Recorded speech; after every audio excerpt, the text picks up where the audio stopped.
Greatness. This word is used to describe some of the NBA's best players of all time. But what constitutes greatness? Is it the amount of championships you've won? The number of MVPs you had? How good you were as an individual player? Well, it's all and none of those things. You see, everybody's opinion on what makes a great player great is different, and they're all correct, because it's subjective. My opinion is that everything needs to be taken into account. So in this video, I'll be going over my NBA GOAT Pyramid.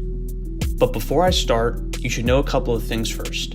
One, I won't be including players like Wilt Chamberlain, Bill Russell, or Oscar Robertson. These guys played so long ago, and everybody's opinions on them are way too extreme.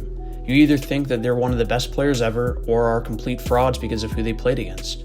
Two, just because a player is on the same tier as another, doesn't mean I'm saying they're better or worse than them, hence the word tier.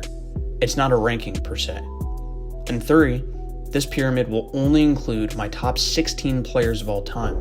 Once you get past 16, you run into players who could be argued 10 spots further down, making it a lot harder to put them on a tier. So as I said before, I consider everything. The main criteria I have when assessing how great a player was is accolades, the teammates you had in the competition you faced, the era you played in, and how complete you were as a player. Meaning, did you have a long career, a short career? Did you have any flaws to your game? Were you not good on defense, etc.? So starting off at the fifth tier, we have Kevin Durant, Dwayne Wade, Kevin Garnett, Moses Malone, David Robinson, and Karl Malone. All these guys had great careers, but they're all somewhat looked down upon for their own reasons. The obvious one with Kevin Durant is that he doesn't have any quote-unquote real rings. And it's a good point. When you betrayed your team to go to the team you lost to and won, you're not going to get a lot of respect. Then, with KG and Robinson, they both just could never get it done on their own. It's not their fault, but both of them were in the Western Conference facing some of the greatest big men to ever play, like Tim Duncan and Hakeem Olajuwon, with not much help. With Moses Malone, same deal. Before the Rockets were declared as a Western Conference team, Moses had to deal with facing the '80s Celtics with Prime Bird. Then with Karl Malone, Michael Jordan. He just couldn't get past him, plain and simple. He got close, but just couldn't get it done. Then with D. Wade, it gets kind of tricky. Some of you guys are going to yell at me and say, dude, Wade literally won his own, why is he on the same tier as these other guys? But you got to understand, without that ring, he's probably not even a top 35 player ever. Other than that ring, he's always been a number 2 that never won an MVP, who had somewhat of a short prime due to injuries. On to the fourth tier. Now we're on to the guys that have made their way into the top 10. Tim Duncan, Hakeem Olajuwon, and Steph Curry. I feel like most people would agree with me that Duncan and Hakeem are top 10, but Curry has definitely put himself in this tier in the last couple of years. As we all know, in the past, he's gotten a lot of criticism for winning in 2015 against an injured Cavs team, then winning again in 2017 and 2018 on a super team with KD, essentially diminishing his whole career.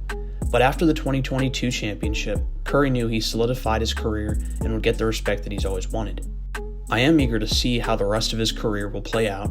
He is 35, so I don't know how much longer he'll be able to be the number 1 on a championship contending team, but it's going to be fun to see. Tier 3. Shaquille O'Neal, Kobe Bryant, and Larry Bird. All these guys are on a different echelon of players. In their prime, they were all unstoppable. Shaq, the most dominant player in the league, and probably ever. Kobe, one of the best scorers and mentalities ever. And Bird, with his flawless game, all proved countless times they are right below the tier of the GOAT conversation. These guys pretty much only had 1 or 2 things holding them back. With Shaq, it was health and mentality. Kobe, it was efficiency and shot selection. And with Bird, it was just injuries. Now to tier 2. Magic Johnson and Kareem Abdul-Jabbar. Arguably the best duo of all time and super successful, but it does hurt them in terms of all-time status. With Kareem, he won in Milwaukee on his own, but with Magic, he's always needed Kareem on his team to win.